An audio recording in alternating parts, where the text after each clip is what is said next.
bright and sunny July morning on the island of Sodor.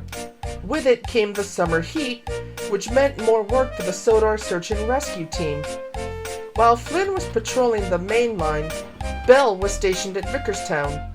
Her water cannons gleamed in the sunlight, her backup water tanker was full, and she felt ready for anything. But as the hours passed, surprisingly, no emergencies arose. "I love putting out fires, there's no denying that," she said aloud to herself. "But sometimes I wish I could do something different, such as hauling passenger trains or even a long goods train once in a while. Just once." As she pondered, Rosie puffed into the station platform with Annie and Clarabelle. "Good morning, Belle," she said cheerfully. "Everything all right? You look deep in thought." "I am, Rosie," Belle replied. "Don't get me wrong, I love being a firefighting engine, I really do. But I wish I could try other jobs for a change. I mean, you get to pull trains every day, and it looks so fun." Rosie chuckled. "While hauling passengers and goods are essential jobs, firefighting is also important. Still, if you want to try something different, why not ask the Fat Controller? I'm sure he'd be willing to find something for you to do." Belle's face lit up. "That's a splendid idea, Rosie! I'll ask him straight away." Later that day, Belle met the Fat Controller at Knepford Station. "Sir," she began, "have you got a moment?" "Of course I do," chuckled the Fat Controller. "What's on your mind?" "Now, I love helping out with emergencies, but is there a chance I could try something new today? Perhaps taking a goods train, or maybe even a set of passenger coaches?" asked Belle. The Fat Controller thought for a moment. "Well, Belle," he said, "you've always been a reliable and enthusiastic engine. I don't see why not. Besides, the rest of the search and rescue team are up to speed on their patrols. You're to collect a medical supply train from Knepford Harbor this afternoon and take it to Vicarstown. It's needed at the local hospital. A lorry will be waiting at the station to take the supplies onward from there. Just make sure to keep your water tanker with you on the journey. You never know when it might come in handy." Belle beamed with excitement. "Thank you, sir. I won't let you down." That afternoon, Belle arrived at Knepford Harbor and coupled up to a long line of goods wagons filled with supplies for the Vicarstown Hospital. She felt a thrill as she set off, the wagons rattling behind her. "I'm finally doing regular work at last," she whistled. Little did she know, however, she was heading for danger. As the days had passed, the heat had turned the grass alongside the line from green and healthy to brown and crispy. Earlier that same day, Henry had been returning from the mainland with a slow goods train. As he passed through Marin, he began to feel stuffed up.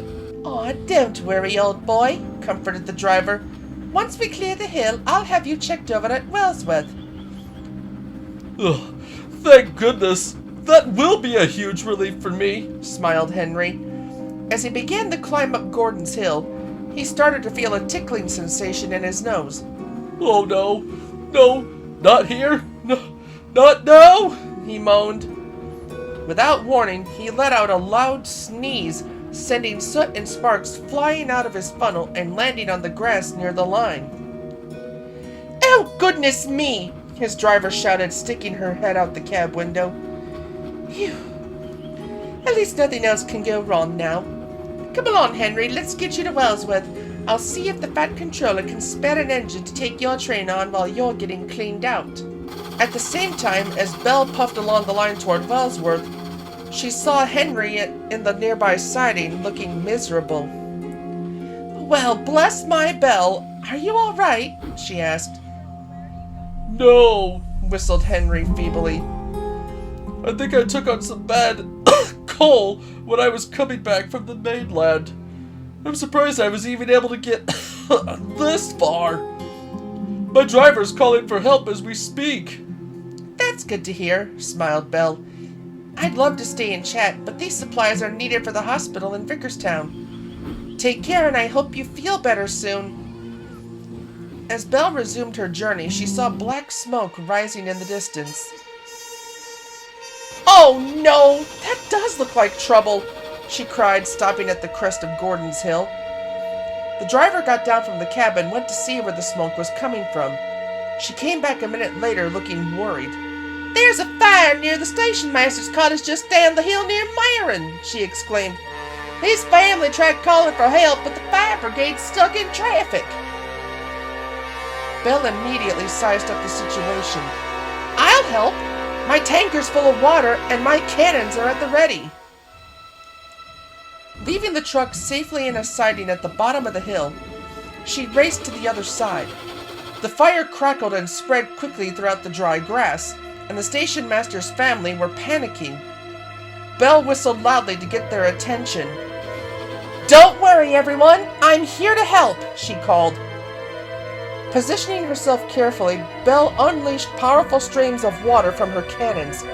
The water arched through the air and landed perfectly on the flames, dousing them bit by bit. The driver and fireman quickly led the station master's wife and 2 daughters to safety, while Belle worked tirelessly to put out the fire. At last, the flames died down, and Belle sighed with relief. The station master's wife approached her, a grateful smile on her face. Thank you ever so much, she said. Had it not been for your bravery, I'd shudder to think of what could have happened to myself and the kids. Just doing my job, ma'am, panted Belle. Are you and your daughters all right, though? We will be, just a bit shaken up from the whole ordeal, she replied. That's good to hear, smiled Belle. I'll take you 3 as far as Marin, but then I must continue with my delivery to Vicarstown. After collecting her trucks, Belle then picked up the station master's wife and daughters and made her way to Marin. The sight of the family's joyful reunion sent a feeling of warmth through her boiler. Soon, the guard's whistle blew, and she was on her way again. The family cheered and waved until Belle was out of sight. Soon she arrived at Vicarstown and explained to the lorry driver what had happened. Well done, Belle, said the Vicarstown station master. I'd gotten a call from Marin about what happened, and I'm pleased to say that you were able to carry out both tasks safely and strategically. You truly are a useful engine. That night, Belle arrived at Vicarstown sheds, tired but happy. Rosie was waiting for her. I heard about the rescue, Belle. You were amazing, she exclaimed. Belle smiled. Thank you, Rosie. It reminded me how much I love helping others, no matter the job. And luckily, the station master's family wasn't hurt. Though, did they ever find out the cause of the fire? Asked Rosie. Not yet. The investigators are still looking into it, answered Belle. But whatever the results may be, I still feel better knowing that I was there to prevent further tragedy from striking. You're truly a one-of-a-kind engine, Belle. The Solar Search and Rescue Team is lucky to have a member like you, agreed Rosie. As the stars shone over Sodor, Belle felt content. Every now and then she might still yearn for a bit of variety, but she knew her firefighting duties made a big difference. And whenever she wanted a change of pace, she could always ask the Fat Controller again. As for the results of the investigation, well, that's another story.